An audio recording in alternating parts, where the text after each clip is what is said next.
Hello friends, स्वागत है आप सभी का आपके अपने यूट्यूब चैनल सफलता स्टडी में। देखिए फ्रेंड्स, यहाँ पर आपको SSC MTS tyre 2 descriptive exam की प्रिपरेशन कराई जा रही है। आज इस क्लास में यहाँ पर हम एस्से राइटिंग यानी निबंध लेखन करेंगे। देखिए हमारी क्लास नंबर 34 है। इससे पहले 33 क्लासेज आ चुकी हैं। यदि आपने उन सभी क्लास को नहीं देखा है तो प्लीज़ चैनल की प्लेलिस्ट में जाकर उन सभी क्लास को ज़रूर देखें। उन सभी क्लास में आपके लिए इम्पोर्टेंट टॉपिक पर एस्से और लेटर कराए गए हैं। हो सकता है आपके एग्ज़ाम में उन्हीं टॉपिक पर से क्वेश्चन पूछ लिया जाए, तो प्लीज़ आप उन सभी क्लास को भी ज़रूर देखें। और देखिए आपका टायर 2 डिस्क्रिप्टिव एग्ज़ाम ये 8 मई 2022 को होगा। आपके एग्ज़ाम सिटी भी जारी हो चुकी हैं।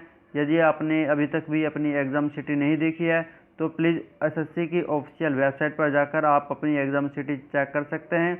और आपके एडमिट कार्ड भी शीघ्र ही आने वाले हैं। आपका एग्ज़ाम किस सिटी में पड़ा है ये आप कमेंट बॉक्स में बताएंगे। देखिए आज की क्लास में यहाँ पर ऐसे राइटिंग से क्वेश्चन लिया गया है। काफ़ी इंपॉर्टेंट क्वेश्चन है।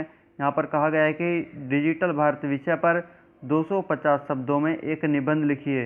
तो देखिए काफ़ी इंपॉर्टेंट टॉपिक है ये डिजिटल भारत, इस पर निबंध लिखना है। चलिए आगे चलते हैं क्लास की तरफ। देखिए आप हमारे चैनल पर फर्स्ट टाइम आए हैं तो प्लीज़ चैनल को सब्सक्राइब जरूर कर लें और इस क्लास को लाइक कर दें। देखिए आपके एग्ज़ाम में जो आपको आंसर कॉपी मिलेगी तो आंसर कॉपी पर सबसे पहले आपको प्रश्न संख्या लिखनी होगी। आपका एग्ज़ाम ये 30 मिनट का होगा और 30 मिनट में आपको ये एक ही क्वेश्चन करना है। या तो आप एक लेटर करेंगे या फिर एक एस्से करेंगे। आपके एग्ज़ाम में वहाँ पर 10 ऑप्शन होंगे, 10 ऑप्शन में से आपको एक ही क्वेश्चन करना होगा। देखिए आप जो एस्से लिखेंगे तो एस्से का जो आप क्वेश्चन दिया गया है उसका टॉपिक आप हेडिंग के रूप में सबसे ऊपर यहाँ पर लिख देंगे। जैसे यहाँ पर डिजिटल भारत लिखा गया है, आपको इसी प्रकार लिखना है। फिर आपके जो एस्से का फर्स्ट पार्ट है प्रस्तावना, आपको वह लिखना होगा। तो इसमें आप लिखेंगे कि डिजिटल भारत एक प्रमुख कार्यक्रम है जिसकी शुरुआत 1 जुलाई 2015 को भारत के माननीय प्रधानमंत्री श्री नरेंद्र मोदी जी के द्वारा इंटरनेट कनेक्टिविटी में सुधार करके देश को एक डिजिटली सशक्त समाज के रूप में बदलने के दृष्टिकोण से की गई थी। यहाँ पर आप पूर्ण विराम लगा देंगे। यहाँ पर ये आपका प्रस्तावना कंप्लीट हो गई है। देखिए कहीं पर भी आपकी लाइन कोई कंप्लीट होती है तो आपको एक पूर्ण विराम जरूर लगाना होगा। इसके पश्चात आपका एस्से की जो मेन बॉडी है वो स्टार्ट होती है, जिसे आपको 2 या 3 अनुच्छेद में लिखना होगा। तो देखिए यहाँ से फर्स्ट अनुच्छेद स्टार्ट होता है। तो आपके जहाँ पर ये प्रस्तावना कंप्लीट होगी इसी के डायरेक्ट नीचे वाली लाइन में ही आप आगे से थोड़ा स्पेस छोड़कर फर्स्ट अनुच्छेद लिखेंगे। इसमें आपको लिखना होगा कि इस अभियान का मुख्य उद्देश्य ग्रामीण क्षेत्रों को उच्च गति की इंटरनेट कनेक्टिविटी से जोड़ना तथा डिजिटल साक्षरता में वृद्धि करना है। यह भारत सरकार की अन्य योजनाओं जैसे Bharat net, make in India, startup India तथा स्टैंड अप इंडिया, औद्योगिक गलियारा, भारतमाला, सागरमाला आदि के लिए भी लाभकारी है। देखिए यहाँ पर ये कई शब्द एक साथ आए हैं तो इनके बीच में कोमा भी लगाया गया है। तो आप जहाँ पर कोमा की आवश्यकता है आप कोमा का प्रयोग जरूर करेंगे। देखिए इसमें आगे लिखा है तथा उन्हें भी सामर्थ्य देगा। यहाँ पर ये आपका फर्स्ट अनुच्छेद कंप्लीट हो जाता है। देखिए आप ऐसे लिखेंगे तो ऐसे आपको साफ साफ शब्दों में लिखना होगा। आपको अपनी राइटिंग का यहाँ पर विशेष ध्यान रखना होगा। तो चलिए अब आगे चलते हैं। देखिए यहाँ से सेकंड अनुच्छेद स्टार्ट होता है।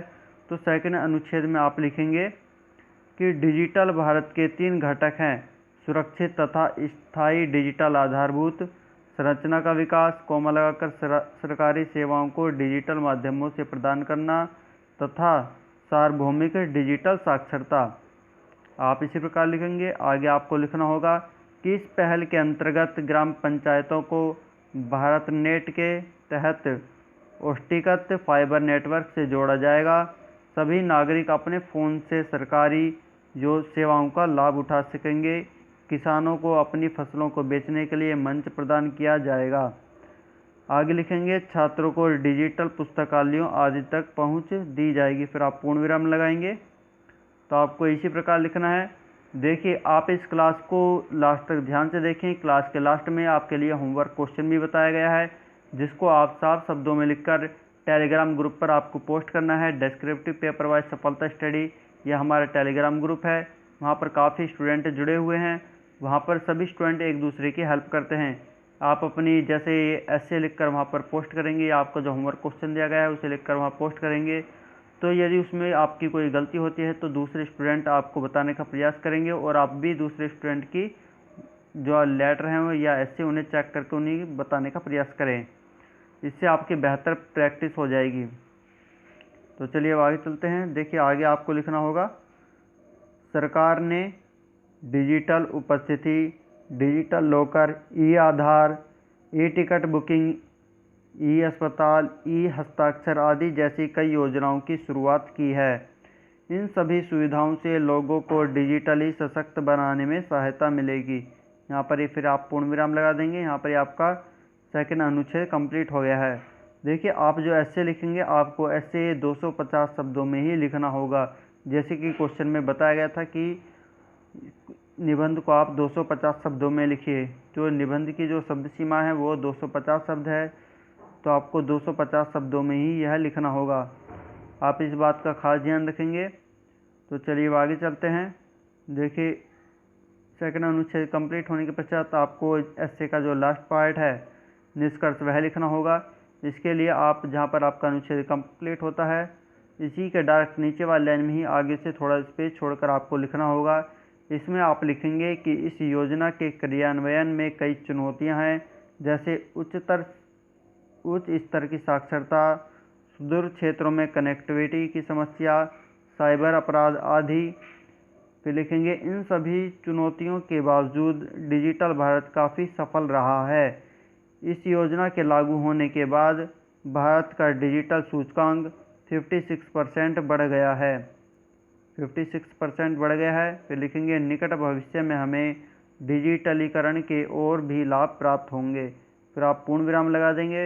यहाँ पर ये आपका एस्से का लास्ट पार्ट निष्कर्ष कंप्लीट होता है। तो आपको एस्से इसी प्रकार लिखना होगा। यदि आपके एग्ज़ाम में यही टॉपिक दिया जाता है तो आपको इसी प्रकार लिखना होगा। आपको टॉपिक के अनुसार ही अंदर की सभी बातें लिखनी होंगी।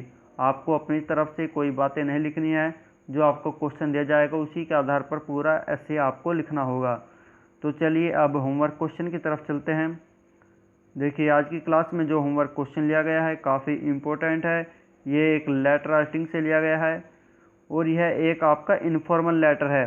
देखिए इस क्वेश्चन में यहाँ पर कहा गया है कि आप नीरज हैं और आपका पता गोपालपुर राजस्थान है।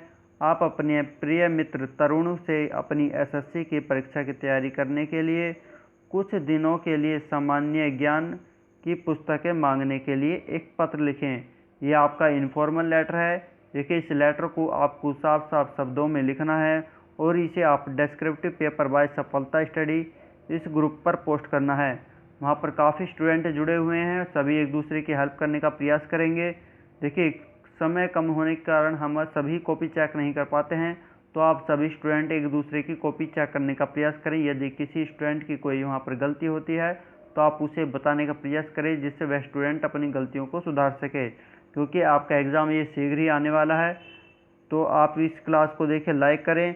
और यह क्लास आपको कैसे लगी, यदि आपके कोई क्वेश्चन है तो आप कमेंट बॉक्स में पूछ सकते हैं। तो प्लीज़ कमेंट ज़रूर करें और इस क्लास को आपको अपने सभी फ्रेंड्स के पास ज़्यादा से ज़्यादा शेयर करना है। और यदि आपने अभी तक भी हमारे चैनल को सब्सक्राइब नहीं किया है तो प्लीज़ चैनल को सब्सक्राइब ज़रूर कर लें। तो चलिए नेक्स्ट क्लास में फिर मिलते हैं। Thank you.